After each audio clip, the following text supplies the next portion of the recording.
नमस्कार, स्वराज पोस्ट देख रहे हैं आप। मैं हूं आपके साथ आभा। देखिए, महागठबंधन में मुख्यमंत्री फेस को लेकर अभी भी सस्पेंस बना हुआ है।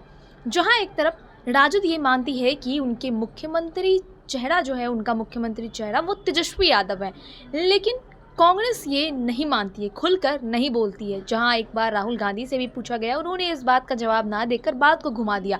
वहीं लगातार बिहार के प्रभारी कृष्णा अल्लावरू से भी ये सवाल पूछा जाता है, तो वो साफ तौर पर कहते हैं कि जनता तय करेगी कि बिहार का अगला मुख्यमंत्री कौन होगा। अब वहीं फिर से जो है दिल्ली में कांग्रेस कमेटी की बैठक हुई। इसके बाद अब कृष्णा अल्लावरू बिहार प्रभारी अब पटना पहुंचे हैं और पटना एयरपोर्ट पर फिर से मुख्यमंत्री फेस को लेकर और सीट शेयरिंग को लेकर बड़ा बयान दिए हैं।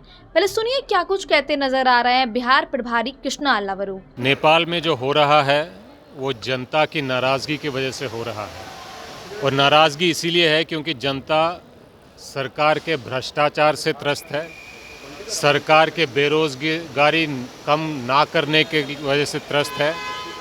और ये हमें समझना पड़ेगा कि सिर्फ नेपाल ही नहीं, इससे पहले बांग्लादेश में हुआ था और बांग्लादेश से पहले श्रीलंका में हुआ था।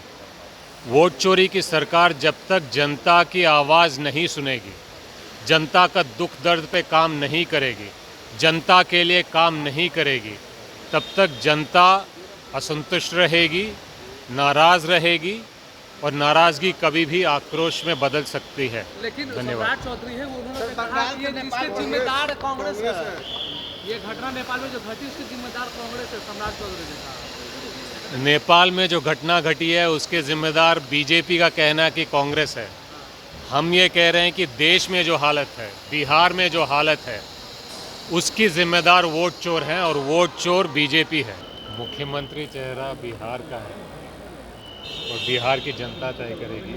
आप रुक के देखिए, आप हड़बड़ी की में क्यों हैं? चिंता मत करिए, सब कुछ ठीक चल रहा है।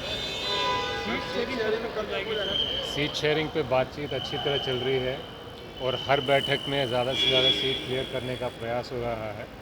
हम संतुष्ट हैं और मुझे लगता है कि आने वाले दिनों में उस पर अच्छी प्रोग्रेस दिखेगी।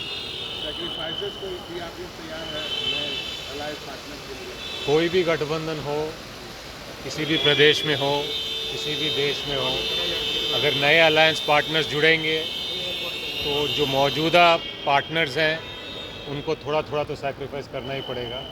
तो ये सिर्फ हमारी गठबंधन का धर्म नहीं है, हर गठबंधन का धर्म है।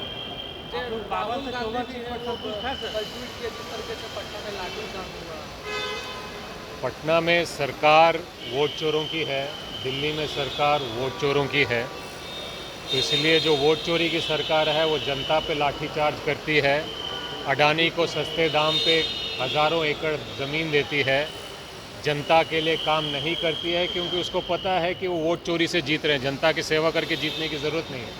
तो इसीलिए जनता के खिलाफ़ काम करते हैं, जनता पे जुल्म करते हैं और बड़े बड़े माफिया, गैंगस्टर, उद्योगपति का भला करते हैं। अच्छा, जिस तरीके से अभिषेक बनर्जी उन्होंने कहा है कि क्रॉस वोटिंग हुई है, वो बीजेपी के लोगों ने कराया 15-20 करोड़ रुपया देकर। बिहार की जनता, भारत की जनता बहुत सारे मुद्दों को लेकर त्रस्त है।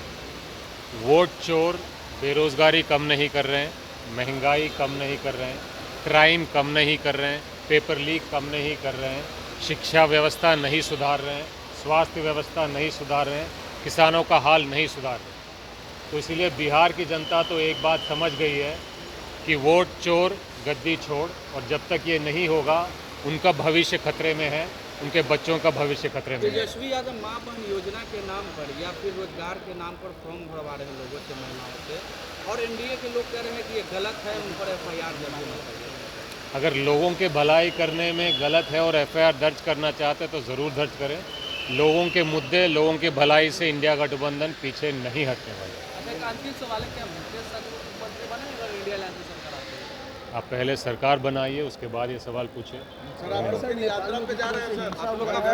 अभी हम जनता के बीच में लगातार रहेंगे, जनता के मुद्दों को लेकर रहेंगे, जनता के समस्याओं को लेकर रहेंगे और जनता के समस्याओं के समाधान को लेकर रहेंगे। धन्यवाद। नेपाल में तो सुना आपने कृष्णा अल्लावरू ने क्या कुछ कहा। उन्होंने साफ तौर पर कहा कि जनता तय करेगी। देखिए, लगातार कृष्णा अल्लावरू की तरफ से यही कहा जा रहा है कि जनता तय करेगी कि बिहार का मुख्यमंत्री कौन होगा। इसके साथ ही ये सवाल पूछा गया कि डिप्टी सीएम जब उनकी महागठबंधन की सरकार आती है तो मुकेश सहनी ही डिप्टी सीएम होंगे। इसको लेकर उन्होंने कहा कि जब सरकार बनेगी तब तय करेंगे कि डिप्टी सीएम कौन होगा। इसके साथ ही कई सवालों का जवाब दिए हैं कांग्रेस के बिहार प्रभारी कृष्णा अल्लावरू, जो हमने आपको सुनाया। बहरहाल आपके इस घर पर क्या रहा है हमें कमेंट करके जरूर बताएं। वीडियो को लाइक करें, चैनल को सब्सक्राइब करें। ऐसी ही तमाम खबरों के लिए देखते रहे स्वराज पोस्ट।